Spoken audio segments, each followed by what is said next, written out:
So we got Sunday night soccer tonight. And Sunday night soccer is something that I believe can work with the right leadership, with the right planning, with the right vision. Sunday night soccer can really work. Listen, we MLS fans and MLS spectators, we need to get out of this thought that soccer can't compete with gridiron football.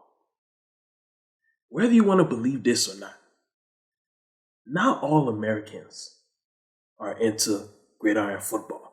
Not all Americans are diehard gridiron football fans. Not all Americans are diehard college football fans.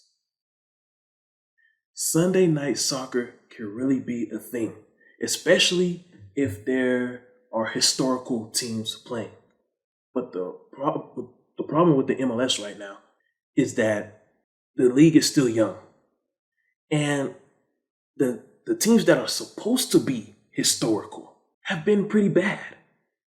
Like the pioneer teams, like New England, no championship. Dallas. It's like the pioneer teams, they're not promotable. They're not teams that you want to advertise to the public. The only pioneer that's really promotable to advertise to the public is the LA Galaxy. Anyhow, speaking of such, tonight is New England, LA Galaxy. Sunday night soccer. Two historical teams. Bruce Arena, the head coach of New England, was a former coach or former manager. Well, he was the former face of the LA Galaxy, getting them 3 MLS Cup titles. Now, when it comes to Bruce Arena,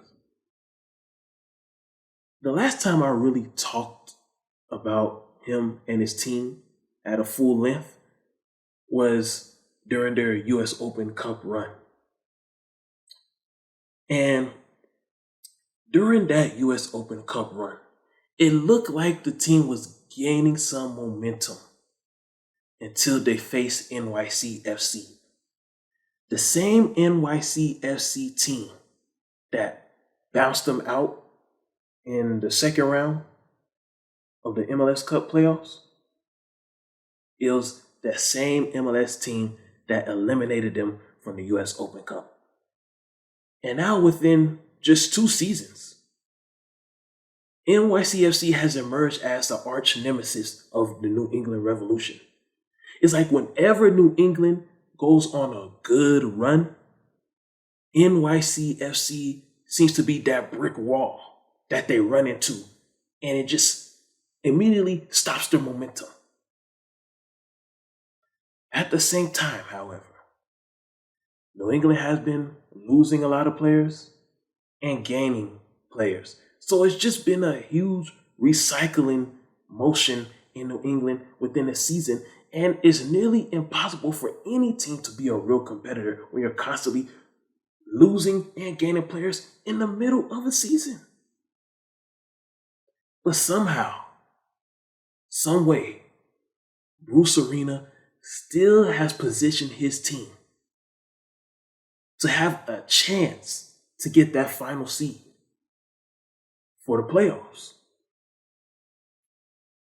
One of the reasons why I have been so critical towards Bruce Arena, Robert Kraft, and the New England Revolution is because this team is supposed to be the face of the MLS. Not the Seattle Sounders, not LAFC, not Atlanta United, and not really NYCFC. The reason why New England is supposed to be the face above those teams, because look at your leadership. You have a head investor in Robert Kraft, who is the godfather. He is one of the godfathers of the MLS. He, Lamar Hunt, and Philip Anschutz Those three guys are largely credited to creating the league, which is the MLS. Then you have a guy in Bruce Arenas winning championships with the LA Galaxy, winning championships with DC United, being the head coach of the U.S. men's national team. Bruce Arenas is the Nick Saban of the MLS. He's the Greg Popovich. He's the Bill Belichick of the MLS. So the fact that they got two powerful leaders on the same team, it's just weird seeing this team struggle. It just is. Now, as we head into this match tonight, Sunday Night Soccer, between two historical American soccer teams, one has been on the good side of history, which is the LA Galaxy. The other team has been on more so the struggling side of history, which is the New England Revolution. Two pioneer teams. So there needs to be some kind of storyline. And this is something that us soccer media, mainstream and independent media, myself included, we all got to do a better job of creating storylines that will compel people to want to watch the game. One of the reasons why NFL, NBA, and college football is so popular is not because of people really wanting to watch the games every day. It's because the storylines. There's a lot of dramatic and interesting news and storylines that surround those leagues that compel people who are not fans of any clubs or players to just go and watch those games. This is something that the MLS needs. So MLS, as you head into 2023 and your Apple TV contract starts and you have your own broadcasting team, I suggest that you should have 29 broadcasting groups. And each group will be designated to a specific city. So each city will have their own MLS broadcasting group. And their job is to just focus on the team. That's the MLS team in that city. And just constantly provide information for us about that team. And constantly create storylines. And it can't be always positive. You cannot be always positive. Yet these broadcasting groups they gotta have some form of independence so they can have neutrality. There needs to be neutrality so they can provide the good and the bad information. Because the bad information will also stir drama that will compel people who wouldn't watch your games to watch your games. So this is something that I'm going to talk more about in the off season. I suggest that MLS, these 29 different broadcaster groups, should be independent broadcasting groups. Like, you just have them on contract. Like, they're not really employed by you. They're just in partnership with you. Just to help develop neutral, good and bad storylines that will compel people who normally wouldn't watch the games to watch the games. So, with that being said, here are some storylines that you should be looking forward to for Sunday night soccer tonight. With a win, New England moves up to the 7th seed. Right now, they're trailing Columbus and Cincinnati and Miami, Orlando. All of those teams are like they're at the line. They're surrounded that line, that playoff line to get in. With a win, New England moves up to that 7th seed. And even though they lost a couple of their players, they still have Gustavo Bo. Gustavo Bo is the leader.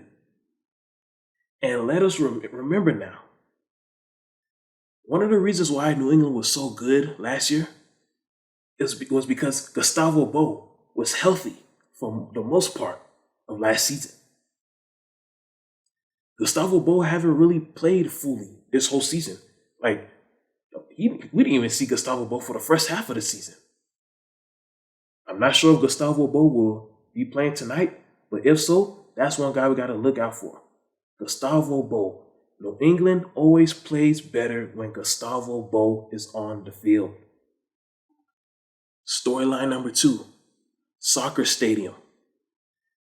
There hasn't been any major reports since the July report stating that that politicians are they're working, they're trying to find a way that will allow Robert Kraft to get a stadium in Boston. Well, after I done some further research from the Boston Globe, they're really the only major media platform that's really talking about an MLS soccer stadium in Boston. But right now, it looks like Everett. Everett, I believe, is either a suburb or a small town or a neighborhood next to Boston. But there is an old ExxonMobil tank farm in Everett, Massachusetts. And the people in Everett, they want to turn that into mixed-use development. Now, whenever you hear the word mixed-use development, it basically means an area that has a lot of retail space, like your Whole Foods grocery stores, PetSmart, yoga center, Panera Bread, Starbucks, private schools, green space, parks. That's mixed use development. And also private offices for like lawyers and doctors to do their practices or whatever. So all that stuff consists of mixed use development. And Robert Kraft, there's talks right now. He's trying to get some acres of land to build a soccer stadium in that area. The old ExxonMobil tank farm. So nothing's official right now. Right now, it's just talks. I don't know how far in the talks Robert Kraft is in. I don't know if the talks are leading to an official deal or not. As of right now, the Boston Globe is reporting that it's just talks about potential acre of land being provided for Robert Kraft to build an MLS stadium in Everett. So the next time your friend or anybody asks you, what's the latest news on the New England Revolution getting a stadium in Boston? Right now, Robert Kraft is talking with the people in Everett to get some form of land on the old ExxonMobil tank farm in Everett, Massachusetts. So that's a storyline that you broadcasters can talk about tonight. And, bring the mayor of Everett to the game tonight. Let him talk to the people during halftime or something. Whoever the mayor of Everett is, bring him on the broadcasting game tonight. This is what Sunday night soccer should be about. It should be about, the community. Let us know what's going on. So if possible, bring the mayor or even Robert Kraft himself to talk about this during halftime of Sunday night soccer. So storyline number 3. Did you know that the LA Galaxy hasn't been dominant ever since the departure of Bruce Arenas? Look, if you're an LA Galaxy fan, you can argue to Seattle Sounders fans, Portland Timber fans, and LAFC fans that their team wouldn't be good if Bruce Arenas would have never left after the 2014 championship season to coach the U.S. men's national team. Now, the LA Galaxy was already dominating the entire MLS like in the 90s. Well, between the late 90s and the early 2000s, DC United and LA Galaxy, they were the face of the MLS. Where largely it was the LA Galaxy that was dominating the MLS. And then in the early half of the 2010 decade, you see, one thing we need to remember, the entire 2010 decade wasn't for the Seattle Sounders. It was the second half of the 2010 decade when once Bruce Arenas left LA Galaxy after the 2014 season. That's when the Seattle Sounders started to take over. So that first half of the 2010 decade, it was still the LA Galaxy dominating the league. And then in the second half of the 2010 decade, when Bruce Arenas left the LA Galaxy, that's when the Seattle Sounders, Portland Timbers, and LAFC started to rise. So if you're a Bruce Arenas and you're an LA Galaxy fan, I know a lot of y'all are saying that y'all are tired of the current coach or manager, Greg Vanney. And some of you are starting to say that he should be fired. What if Bruce Arenas decides to return back to LA Galaxy to finish his career there? Because if you're Bruce Arenas, the Nick Saban of the MLS, you have to be thinking, okay, what's the ceiling of this New England Revolution team? What is the end goal? What is going to happen?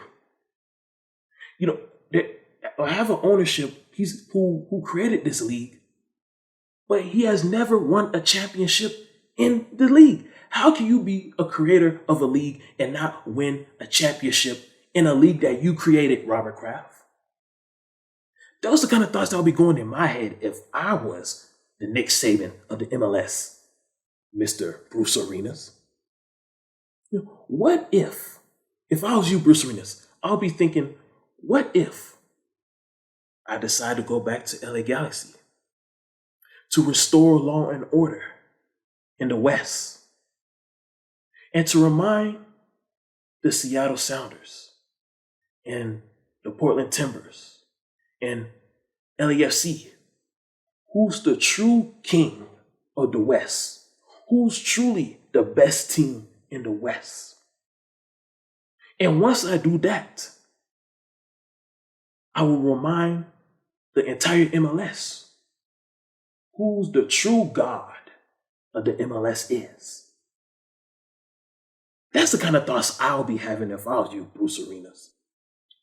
Because seriously, at age 70, how far can you take this New England Revolution team? You don't have time to be stressing over an investor group and Robert Kraft, who from the outside looking in now, it looks as if he wants to cater to the needs of Bill Belichick more than the needs of his MLS team. That's just from the outside looking in. However, one thing I will credit Robert Kraft, ever since the year 2000, he has been trying to get a soccer-specific stadium in Boston. But similar to New York, politics. Those people love to play politics. So if I'm Bruce Arena, that's just the thoughts that's going in my head. It's like, I'm not getting any younger. We're constantly getting rid of key veteran players. And then we bring in young guys and it's just, you got to start. It's like starting all over, teaching them how to be a professional all over again. It's like, is that worth it, Bruce Arena? Anyhow, those are the storylines for tonight's Sunday night soccer game between two historical MLS teams, two historical American soccer teams, LA Galaxy and New England Revolution. So as you watch the game tonight, those are the things that you should be thinking about. A win and New England moves to the 7th seed. Also, LA Galaxy, they're at that playoff line too, so they can't afford to lose. Both of these teams need to win to stay at or above the playoff line. So it's a must-win for both of these teams. Look, ties are not acceptable. Ties will keep you in there, but a win is better. The playoff race is too crowded at the bottom right now for teams settling for a tie. But this is Sunday Night Soccer tonight is a must-win game for Bruce Arenas of the New England Revolution and Chicharito of the LA Galaxy. Draws are unacceptable. You need to create some kind of cushion between you and your competitor, LA Galaxy and New England Revolution. So these are the storylines for tonight. Both teams need to win to stay at or above that playoff line. Soccer Stadium in Boston. Right now, the talks is for Robert Kraft to gain some acre of land at the ExxonMobil tank farm in Everett. And hopefully the MLS can get the mayor of Everett during halftime to talk about it, or Robert Kraft can do that. It will really help for viewership's sake. The third storyline, LA Galaxy hasn't been dominant ever since the departure of Bruce Arenas. But seriously, MLS, if you can get the mayor of Everett or Robert Kraft to come and talk to the people, it will really help. And I'm going to talk about this more in the off season, because when you do stuff like that, it helps boost the ratings. It helps boost the viewership numbers. People be texting, calling their friend on the cell phone saying, hey, the mayor of Everett is on the game, the New England Revolution game right now, talking about a stadium, a potential soccer stadium in Boston. Tune in. MLS, you have to be proactive. But anyways, I'm way past my 15-minute mark. So Sunday Night Soccer tonight. LA Galaxy, New England Revolution, a must-win for two historical pioneer American soccer clubs.